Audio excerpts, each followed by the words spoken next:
اب میں جس معاملے پہ آنا چاہتا ہوں اور جو اصل بریکنگ نیوز ہے وہ یہ ہے، یہ بڑا ضروری ہے آپ کے لیے سمجھنا، کیونکہ میرا ایمان ہے اللہ الحق ہے۔ جب میرے اوپر انہوں نے اتنے زیادہ کیسز کیے، میرے ذہن میں بھی نہیں آیا اس ملک سے باہر جانے کا۔ جس طرح آپ کو پتہ ہے یہاں جیسے ہی اقتدار سے اترتے ہیں تو سیدھی جاتے ہیں جدھر ان کے پیسے پڑے ہوتے ہیں، جدھر ان کے بڑے بڑے محلات ہوتے ہیں، جدھر چوری کا پیسہ وہاں بھیجتے ہیں، یہ سارے باہر بھاگ جاتے ہیں۔ نواز شریف، زرداری، یہ سب، ان کے نیچے وزیر بھی باہر بھاگ جاتے ہیں جن کو ڈر ہو کہ انہوں نے پیسہ چوری کیا۔ لیکن میں نے تب سے کہا تھا کہ میں یہیں رہ کے سارے کیس لڑوں گا، اور کیونکہ میرا اللہ میں پورا ایمان ہے۔ عزت بھی وہ دینے والا ہے، ذلت بھی ادھر سے ہی آتی ہے، وہ آتی ہے انسان کے اعمال کی وجہ سے۔ تو اگر میرا ضمیر کہتا ہے کہ میں نے کوئی غلط نہیں کیا تو میرا یہ ایمان ہے کہ اوپر والا مجھے نہ کبھی ذلیل ہونے دے گا، نہ کوئی مجھے ذلیل کر سکے گا۔ اور سچ وہ ہے، الحق ہے، اور وہ سچ سامنے آنا ہے۔ اب یہ ذرا سچ سامنے کیا آیا، مجھے چیئرمین نیب نے، اور جس کے اوپر میں نے ہرجانہ کیا ہوا ہے، اس نے جو میرے وارنٹ لکھوالے، اور جس طرح مجھے کمانڈوز نے مجھے وہاں سے اٹھایا اسلام آباد ہائی کورٹ سے، ساری دنیا میں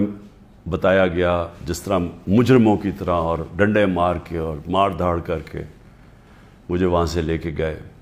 تو ساری دنیا میں بتایا گیا کہ عمران خان کو کرپشن میں اٹھایا گیا۔ یاد رکھیں کہ مجھے دنیا جانتی ہے کرکٹ کے زمانے سے، اور کرکٹ کے زمانے سے جو دنیا جانتی ہے وہ عمران خان،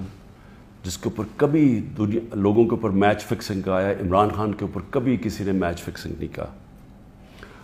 اور عمران خان کو کرکٹ کی دنیا جانتی ہے جس نے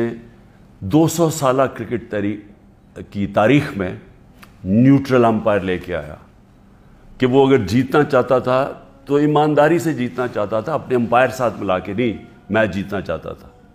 اور یہ اس طرح مجھے جانتی تھی، اس لیے عزت کرتے تھے۔ اب آپ یہ دیکھیں کہ ساری دنیا میں گیا کہ عمران خان کرپشن پہ پکڑا گیا۔ اب دوسری چیز یہ دیکھ لیں کہ پاکستان کی تاریخ کا سب سے زیادہ، اگر ان پاکستانی قوم نے کسی کو اپنے پیسے سے ٹرسٹ کیا ہے، جس کو اعتماد ہے کہ وہ پیسے ان کی چوری نہیں کرے گا، وہ عمران خان ہے۔ جتنا پیسہ مجھے دیا گیا ہے لوگوں نے ہسپتال بنانے میں، ہسپتال چلانے میں، دوسرا ہسپتال، تیسرا ہسپتال جو اب انشاءاللہ کراچی میں بن رہا ہے، اور پھر نمل یونیورسٹی، اور پھر یہ القادر یونیورسٹی، یہ سارا لوگوں کے پیسے پہ، کیونکہ لوگ اعتماد کرتے ہیں۔